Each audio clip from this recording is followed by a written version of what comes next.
Welcome to Talking Climate with Katherine Hayhoe. Each episode, we explore how climate change is affecting the people, places, and things we love, and what we can do to make a difference.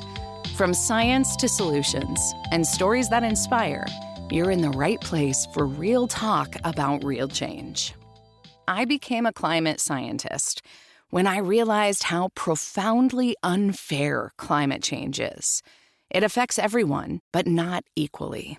Those who have contributed the least, the poor and marginalized, are hit the hardest. In turn, climate change acts as a threat multiplier, worsening poverty, hunger, disease, and many other challenges. We need to address climate change precisely because we also want to lift people out of poverty, end hunger, ensure safe housing and clean water, expand access to education and healthcare, and so much more. That's why this week I'm delighted to have Michael Sheldrick guest edit Talking Climate.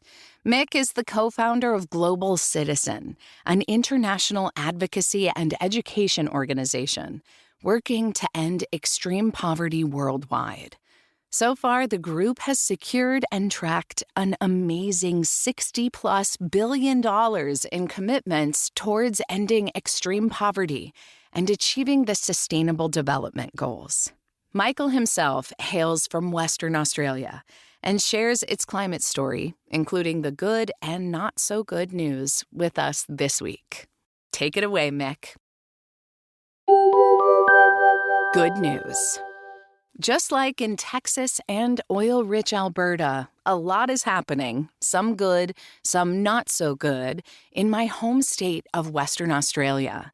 A mining powerhouse is now seeking to position itself at the front lines of the energy transition. Most of Western Australia's 2.6 million residents live in the state's southwest, one of the world's most stunning biodiversity hotspots.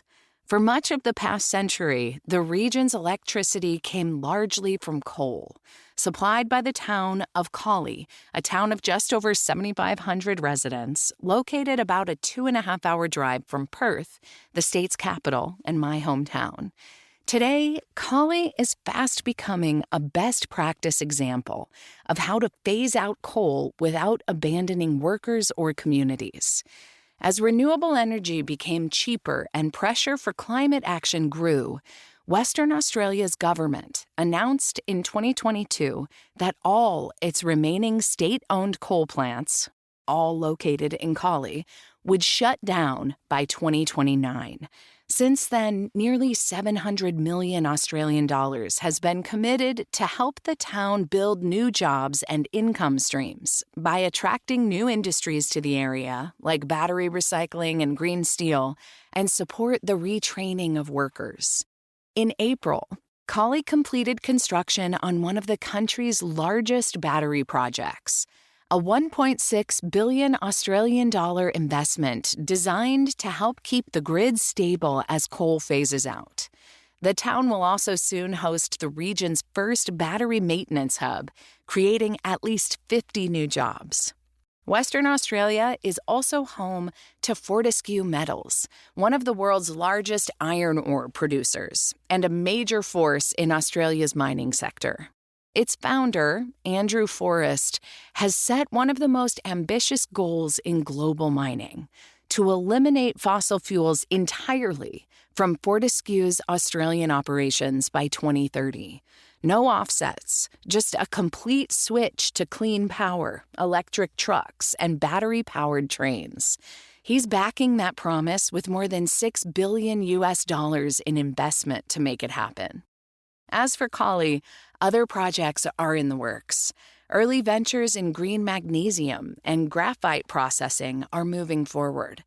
Local businesses, including tourism operators, shops, cafes, and restaurants, are also expanding, providing young people with a reason to stay in town rather than leave to find work.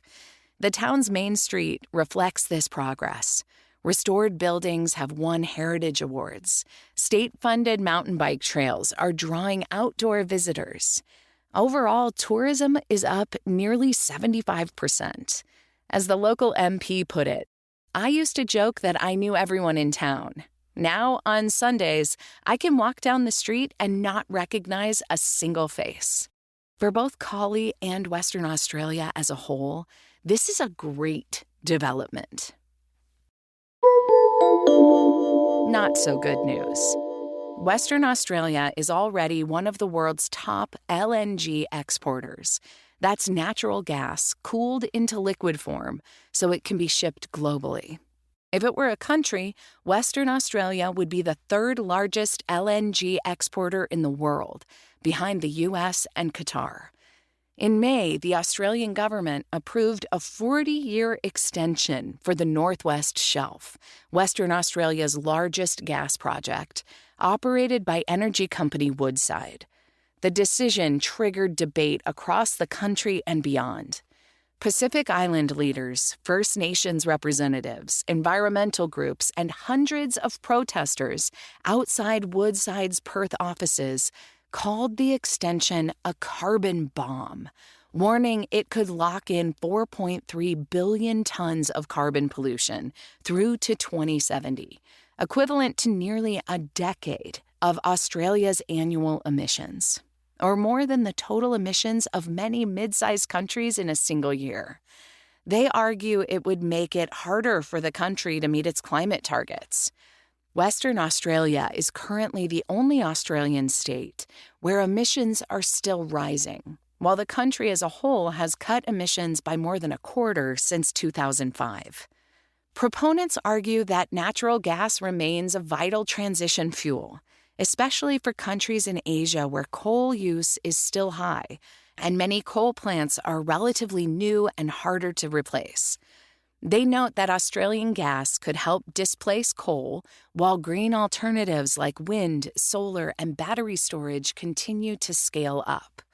The International Energy Agency has previously lent support to this view, but only in scenarios with very strict methane controls and clear timelines.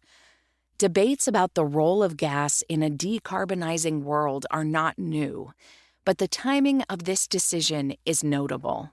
It comes just as Australia competes with Turkey to host COP31, the 2026 UN climate negotiations. The backlash could shape how Australia's climate commitments are judged on the world stage. What you can do. We often think climate action belongs on big stages, summits, parliaments, and press conferences. And yes, national governments do set important targets that can rally society at large. But whether those targets succeed or fall apart often comes down to what happens at the community level, because that's where policies are felt, tested, and either embraced or resisted. At its core, Collie's story is about building trust in a transition plan and ensuring it has real community buy-in. It's worked so far, not because it was handed down from above, but because it was shaped through conversation and partnership between unlikely allies. For years, tensions ran high between coal workers and environmental activists. Unions fought to protect jobs. Activists protested outside power stations. Both sides saw the other as part of the problem. But that began to change when a union official told me, if we wanted ideas about the future, we figured maybe it made sense to talk to the people who were obsessed with it. It was the first time many of the coal workers had even spoken to an environmentalist before. And to their surprise, once these conversations started, they found common ground. The workers weren't anti-climate. They just didn't want to leave their hometowns to find work. Instead of arguing, they started co-creating solutions. They knew Western Australia was relying more on renewables and that new systems like battery storage would be essential. So they asked, why not house the batteries in Collie? With a skilled workforce and strong infrastructure, the town had something to offer. They invited the government to join their table, not the other way around, and asked for regular, honest updates. When the government eventually returned to announce the coal closures, along with a sweep of transition investments, it was met with applause rather than protests. Progress came from persistence, honesty, deep listening, and a willingness to work across divides. That's a lesson every community can use. Whether the issue is coal, farming, or flood risk. Who will be affected? What do they care about? And what would it take to make them part of the solution? The good news is that there are growing networks that support this kind of community organizing. In the U.S., Climate Changemakers organizes hours of action for everyday people, often with no background in climate or politics, to spark conversations with neighbors, coworkers, or friends about what change could look like in their own communities. If you're looking to get involved in their work, follow Climate Vote on Instagram and visit Climate Changemakers for weekly events and resources. After all, to quote Eleanor Roosevelt, the way to begin is to begin. Thank you again to Michael Sheldrick for sharing these great stories with us. I recently read Mick's book, From Ideas to Impact, a playbook for influencing and implementing change in a divided world. It tells the story of Collie in more detail, as well as many other examples of how individuals have catalyzed changes that are shaping the world. I was encouraged and challenged by what he shared in the book, and wanted to tell you, if you feel frustrated with what you've been able to accomplish in making the world a better place, and you want to move from good intentions to lasting impact, this is the book you should read. You will come away inspired and full of ideas of how you can make a difference.